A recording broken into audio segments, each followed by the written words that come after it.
people.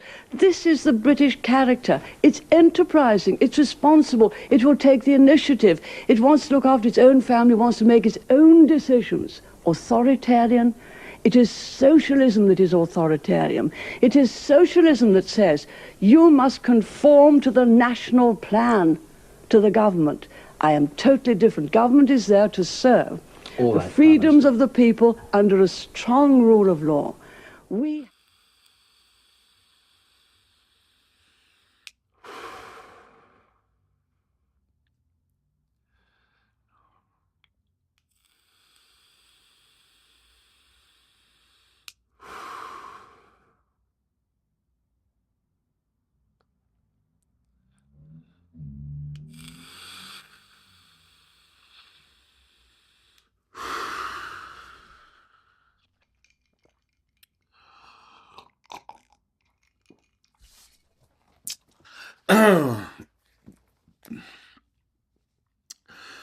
clip there of a 1989, October 1989 interview between a guy called Brian Walden and the Prime Minister of Britain at the time, Margaret Thatcher.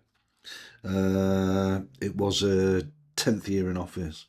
Was it? Yeah, of course it was. About the resignation of her Chancellor because she had an advisor that the Chancellor couldn't cope with the fact that his advisor was, I don't know, maybe at the time, I don't know. But it does seem a bit. Well, there was more going on to it, I suppose, on with it than merely an advisor to Thatcher going around giving his opinion openly,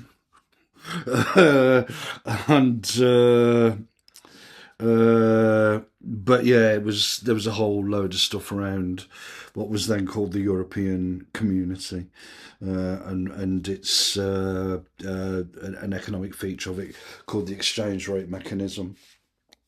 But yeah, and so for a large part of the interview, Walden went with the headline issue of the resignation of the Chancellor and the involvement of this advisor. Not as good an interview as I remember. I mean, from what I recall, Walden he'd been a Labour MP, but he was really admiring of Thatcher. You know, when she came into power.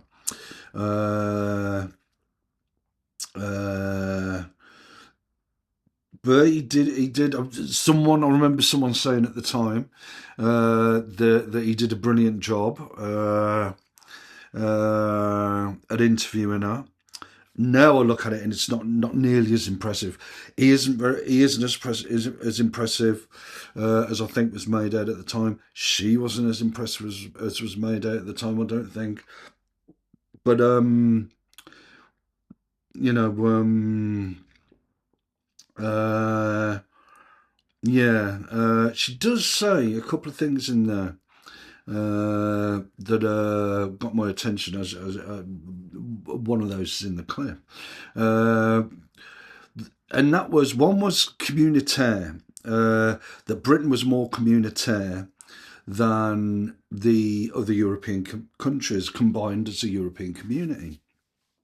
Well, there's different definitions of communitaire, and Thatcher used a free market model, and she also in terms of international trade, she also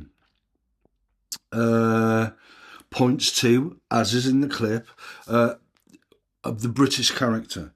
And of course, nations have got their average, their archetypal idea of what makes up their countries. You can look at different elements to do with Britain, which is a part of hegemony, which I mentioned before, which most people know about.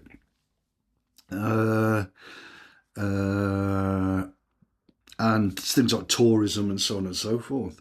So it can be good for the economy, but it's like different regions. It's like not as simple as many people seem to make out. But again, it's like things, as far as I know, have become more decentralised over time than what they were back then, even though Thatcher made a great point of saying she'd strengthened families and individuals as well, not least in the City of London, the financial centre in Britain. But I remember making great play of small businesses and Britain being an island nation, and that sort of is accurate. Britain being an island collection of nations and regions, that it does give a certain element to the country. What she said was a British character, again, is this taps into a particular section of the British population and a particular version of British history. There are alternative views, but those were her politics. There was some. It's quite stilted. Her performance is quite stilted, even though she marked a shift, a significant shift from the era of oratory to television media management in a big way. She brought in an advertising agency, the heads of an advertising agency, if I recall correctly, and they sort of worked televisual performance, working on how she spoke, for example, how she was physically presented, and so on. The type of clothes she wore that were quite did point to sort of business orientation. Like I say, the only really remarkable thing for me is how long that interview was. It's available on YouTube, the full interview. You do not get interviews that long, as far as I know, on British TV these days. There may not be the audience for it, for different reasons,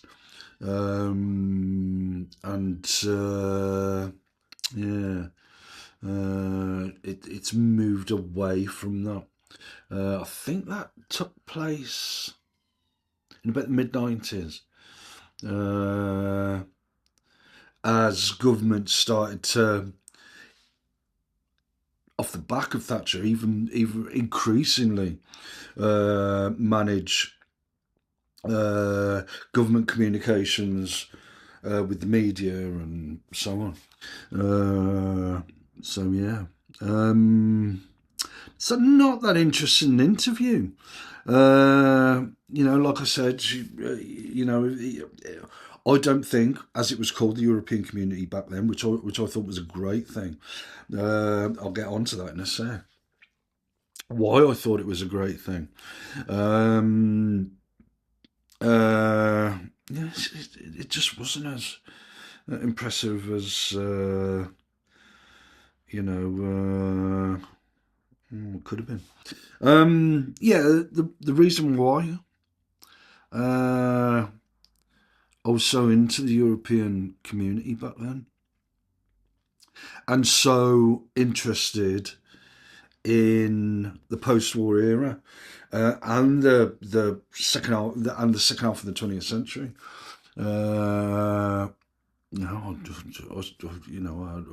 I spent over a quarter of my life in the 20th century, living through the 20th century, and it wasn't through my dad. It wasn't through my mum, because my mum, I've not really thought about that. But it wasn't through my dad, all that interest in World War II. It was mainly through the media, through maybe a process of osmosis, where either the people who lived down our street back then had been in the war, or were the generation who were sort of kids around that time, or teenagers. And there were two of them who were most notable for me, and that was the Edwards, who lived I can't remember the numbers, who lived to the left of our house, coming out the front door, and the Ellises, who lived directly opposite. My memory of the Edwards wasn't that great, but my memory of the Ellises really was. Mr. Ellis was a naturalist, for example. My mum told me she spotted him early one morning, stalks in his garden. You wouldn't get that these days. But yeah, but there was just something about those people that was just, somewhat grounded about them, somewhat just, maybe it was me being a kid. But yeah, and it was, and the Polish club my dad took me to a few times, which I couldn't stand. I really thought it was shit.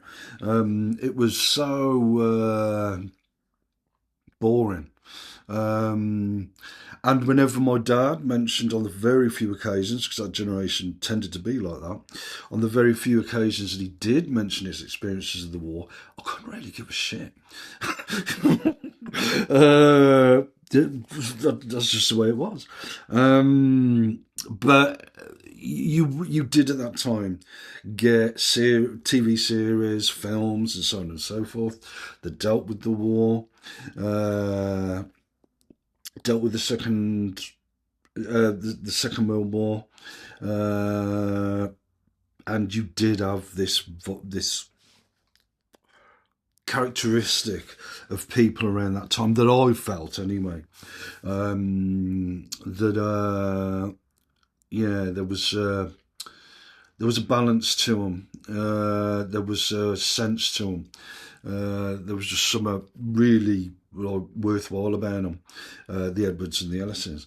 Really, I don't come across people like that these days. I'm sure they exist, but I don't come across them. But yeah, really interesting people, for a number of reasons, but not in any exciting sense. More in terms of their character, and yeah, the way they were. So again, it's not. That's. My dad was 50 when he had me, so I suppose me sort of saying that was unique. That was unique in that sense, that my dad was older than most other people's dads. But in terms of of interest in the Second World War? No. Just it. Like I said, the influence of being exposed to that scenario at at this ex-servicemen's club, as they called it, what was popularly called the Polish Club.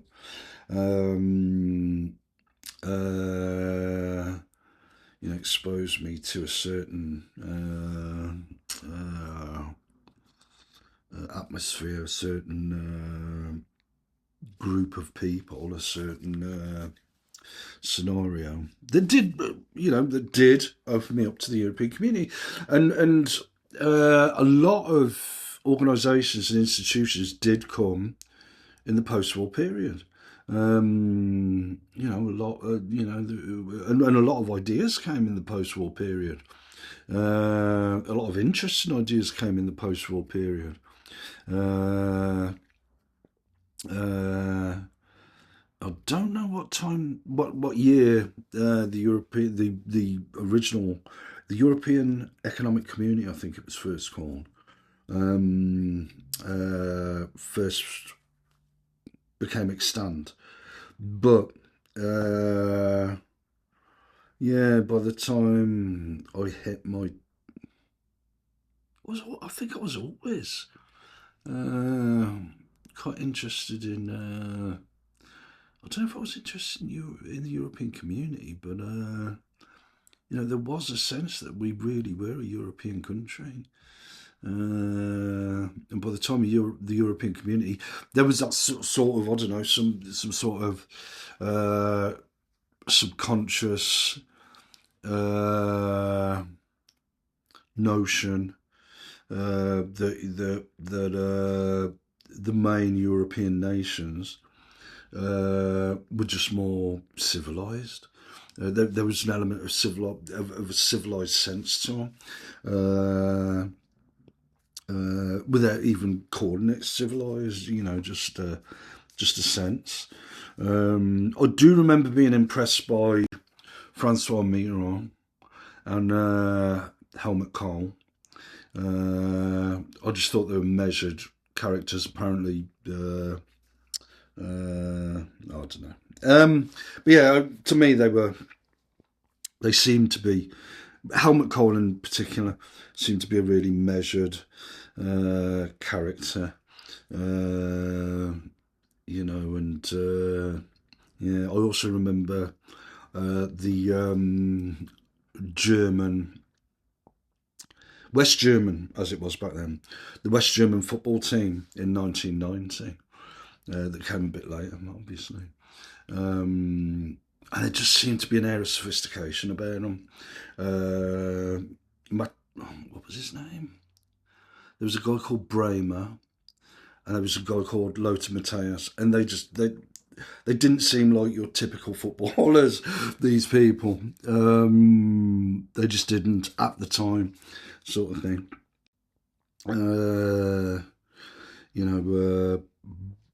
English footballers back then were known for being sort of lagerlouts. But in British, I don't know about the English national team at the time, but in the league, I think, and throughout the leagues maybe, that was their culture, boozing. But yeah, that West German team, they did have an air of sophistication about them. They were a great footballing team. But yeah, that's an example of. I think that might be a bias that I had towards the major European nations back then. But yeah, I think Thatcher was wrong in what she's. I mean, to focus on the economics, the free market economics, in terms of calling it communitaire. For a bloc like the European Community, as it was back then, they needed to be communitaire, and I had that sense about, well, I didn't know anything about the smaller nations, but yeah, France and Germany, which sort of were seemed to be the leaders of it. Jacques Delors, for example, during Thatcher's time, was the longest and most notable European Community president. But yeah, England, Britain threw up some quite odd characters at the time. I do seem to remember quite serious characters as well. I remember Thatcher's government having some pretty serious people. You know, I may have later disagreed with them, or even at the time disagreed with them, for the bulk of Thatcher's time in office. But they did have some notable and effective politicians for what they did. Like I say, there had some well, I'll try not to give a value judgment, but on Thatcher's government, that's for other videos maybe. But Thatcher could, you know, come out with some quite odd stuff at times. But again, I suppose, not giving a value judgment on her policies, for example. Not too much of a value judgment on her policies. She was, whatever you say, she was a radical. She was an English radical. You know, I think being from the East Midlands, a small town in the East Midlands, with a at times restricted upbringing, maybe. I think that did affect her later on. She was well known to be dismissive of European leaders, for example. I don't know if I mentioned this, it's 21 and a half minutes now. She did have a dismissive opinion of at least the main European leaders, France and Germany. Those from France and Germany. But yeah. That's pretty much been all I've really been doing, been thinking about. I looked up the guy from How We Used to Live, the lead character, found out who it was. Can't remember his name at the moment. What else? What else was I thinking about today? So, I can't look. So, yes, I can. Wait a second. I'll look up what I've been searching today. Let's have a look. It doesn't actually come up on my screen for some reason. Oh yeah, it does. Yeah, the major occurrences in the interview, if you watch the interview, that are used in the conduct of international business have now changed. It's now the dollar and the euro, as far as I'm aware. The poll tax would soon follow after that interview. Well, October, November, December, January, February, March. 5 months later, in March 1990, the poll tax riots, which sort of, that was Thatcher's doing. You know, she'd always been a conviction politician, as she liked to call herself, and she was. But again, that notion of communitaire, that limited definition that she had, sort of,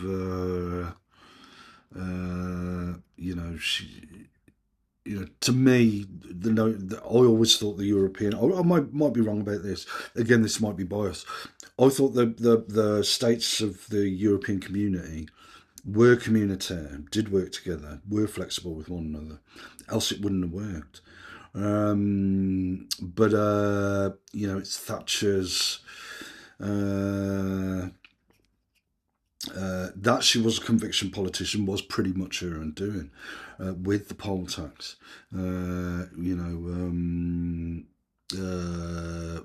It just, no one took to it at all. A political antennae just didn't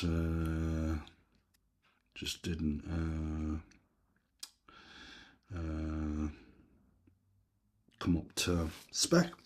Another thing. I didn't see many lights yesterday evening, headlights on the wall over there, but there were sirens, and it sort of got me thinking back to when I had this game. There was this, I think the precursor to it was something called Scale Extra, where you'd have this track that went in a figure of 8 or whatever. With Scale Extra, I think it was just a circle.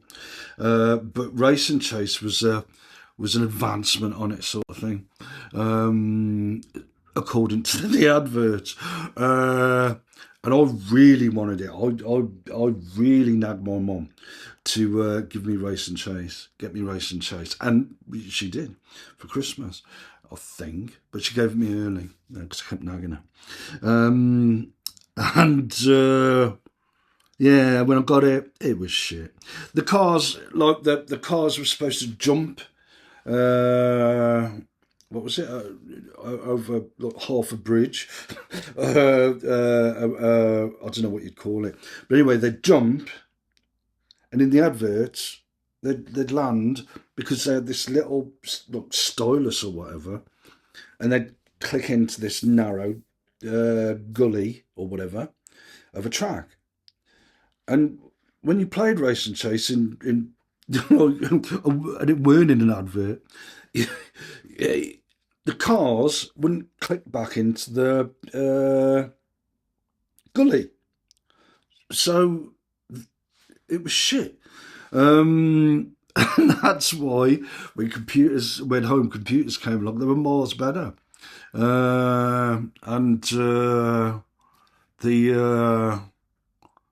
The games on it were, it sort of, could it have been that game? I don't know. It was racing games. The Scale Extrix wasn't about cops and robbers. Race and Chase apparently was, but Scale Extric was just 2 cars racing.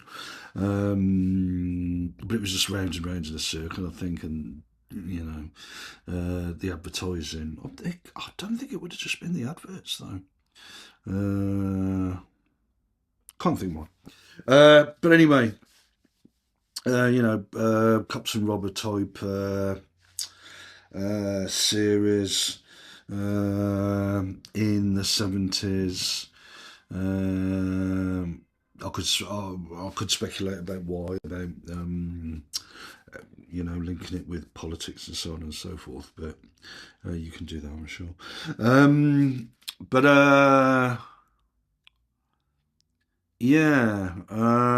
The computer games moved away from that. I mean, the first major arcade game, I think, was Space Invaders. You would get that on other computers, but then you had games like Missile Command that was replicated on computers as well.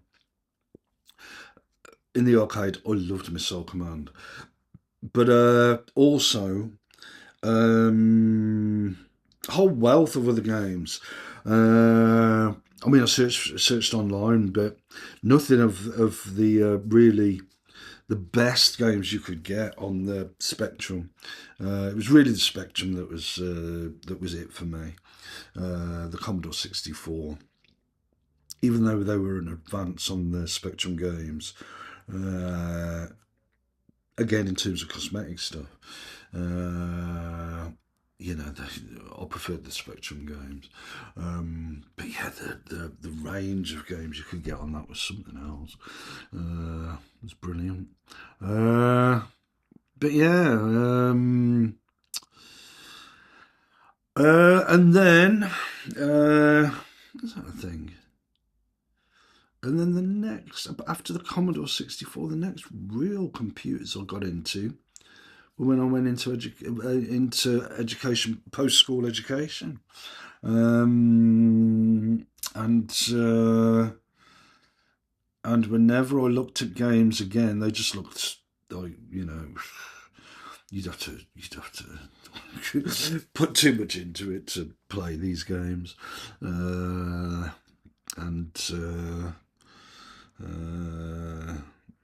maybe that's for kids, but there's other things to do when you broaden your experiences, I think. Well, you do as you get older. And so on. Mind you, I don't know these days with the influence of the web and phones and all the rest of it. But yeah, an interesting thing for me was remembering, I think it was 1985, that the BBC first went to a computerised logo on BBC One. They always used to have this model of the globe, and apparently in 1985, they went to this computerised model, which you can call a computerised facsimile, I suppose. And I remember reading in the paper, in one of the newspapers, that they made this great big thing out of it, of saying that it doesn't actually exist. it's like and I actually did think at the time, well, how can that be? It did get you thinking. Now, of course, it sounds ridiculous.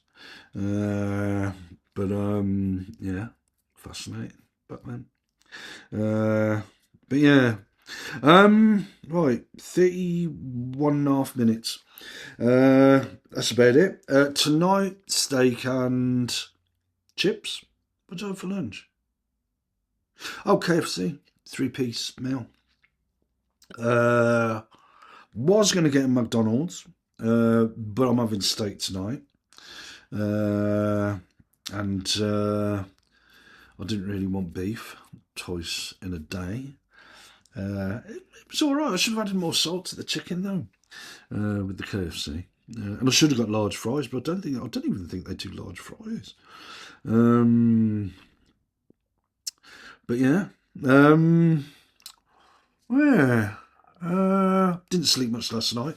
That's 2 days on the trot that I haven't slept enough hours. But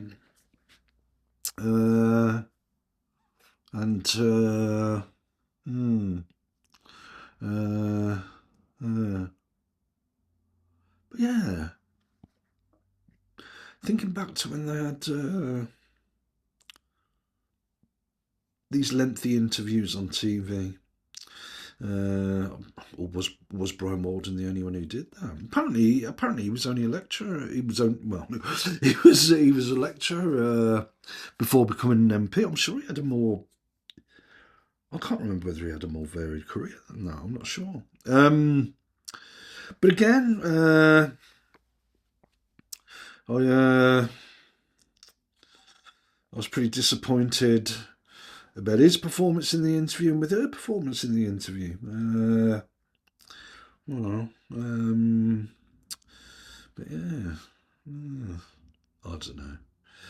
But anyway, that was, so what was that? 89, so 90, 100, 10, 20, 30, hang on, 90, 100, 10, 20.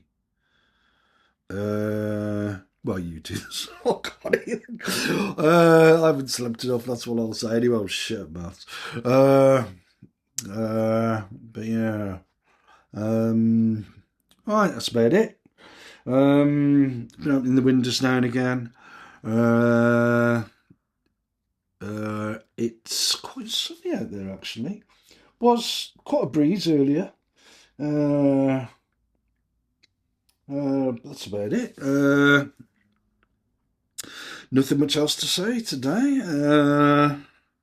That's been about my day, looking at the interview between Walden and Thatcher. Like I say, not as impressed as it was made out to be at the time. But then I suppose the excitement around the interview, the way these media stories built up around things like politics and so on and so forth. But remember, it was quite an exciting time when Thatcher was on her way out. Lots happening at the time, but then again, lots did happen throughout. It's not Thatcher's time in government. She was only in for, I think, 10, 11 years. But so much happened in her time in office. Again, not making, just concentrating on that, not making a value judgment. It's impressive in and of itself. But yeah, an addendum to that video, something that I forgot to mention about that clip that I overlooked when I was talking earlier, and that is that just as with every individual and every group, every government has a raison d'etre, that every government has a ideology and every government has a plan. Without that, you couldn't govern, right? And so, it sort of taps into that idea of how governments, maybe now, but certainly in the past, have tried to make their view of things, of the economy, for example, and how to run the country, look natural, look common sense, hegemony and stuff like that. As with what happened in the 90s with notions of a classless society, maybe in the 80s as well, I can't remember. But yeah, every government has to have a raison d'etre, an ideology and a plan. Like I say, just like every individual, just like every social group, just like every organisation. Without that, how would they function? So for Thatcher to sort of say that a political philosophy, a different political approach to hers, has tries to make people adhere to the state plan. So did she, in her way.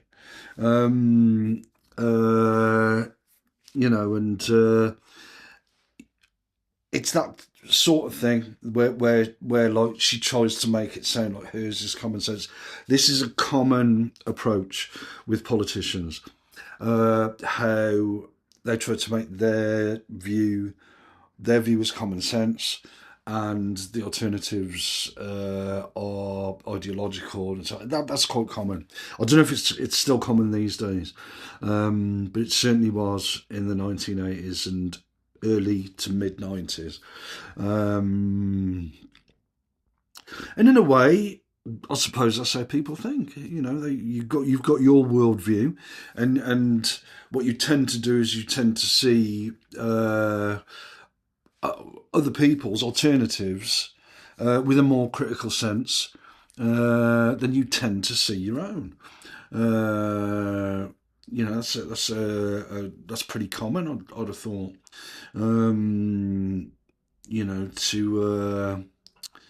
To obscure your own ideology to yourself. Is it? Maybe not. Maybe I'm wrong there.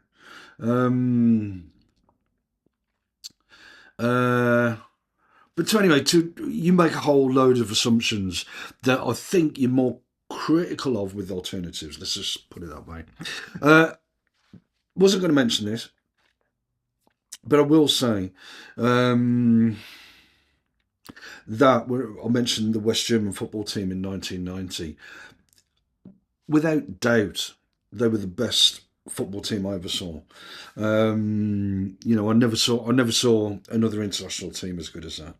And like, yeah, and like that potential bias that I've got of the players' sophistication that I perceived. Like I said, it may have been a bias, but I don't know. They just had this demeanour, and there was just this sense about them, and that was the potential bias that I had about the major European states around that time, without even being aware of it, being aware that was a potential bias, or that was the way I saw things, not being fully aware of how I viewed the major European states. But yeah.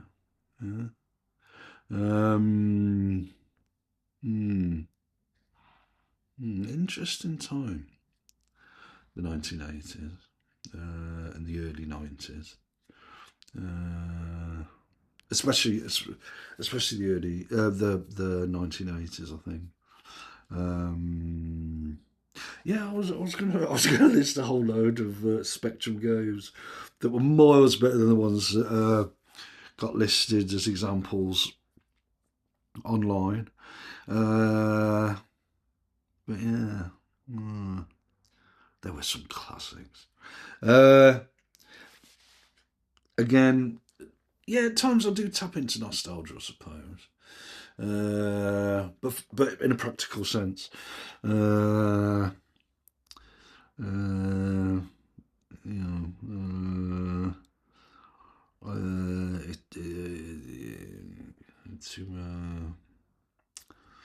see parallels and comparisons and so on and so forth. Contrast, compare, if you want to put a crude academic gloss to it. That West German team in 1990 really were something else. Brilliant team.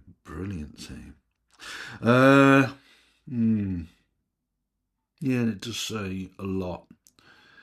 Again, I'll keep saying the major European states. Essentially, I mean France and Germany. They just were really so impressive in so many ways to my thinking back then. I don't know what they're like now. But yeah, other states as well. I mean, I went to Austria when I was a kid. It seemed like a picturesque place, but it was a town in Italy. I only went on an excursion to. They just had this atmosphere. People doing street sketches, pavement pastels or whatever, having spaghetti bolognese in a restaurant. Didn't have coffee because I don't think I was a coffee drinker back then. And anyway, I wouldn't have appreciated it. I was too young. But it was really that was just on a holiday. It was really, like I say, the sense that I got about the state, the nation states of France and Germany, that seemed to have been the heart of the European community for so long, if not up until these current times. But yeah, that's what I wanted to say about Thatcher. Yeah, this notion that people tend to have that their view is common sense, and their political opponents.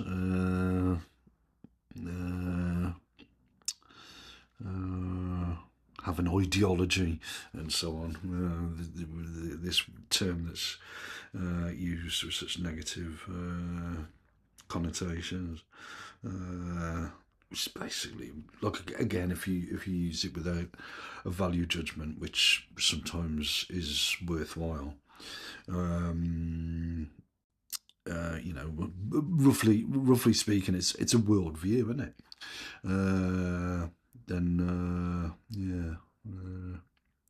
But anyway, this is 9.5 minutes now. It's far surplus to requirements, this entire video. But I wanted to make a few additional points. Anyway, that's that. It is high time at just gone half 7 that I made my steak, egg and chips.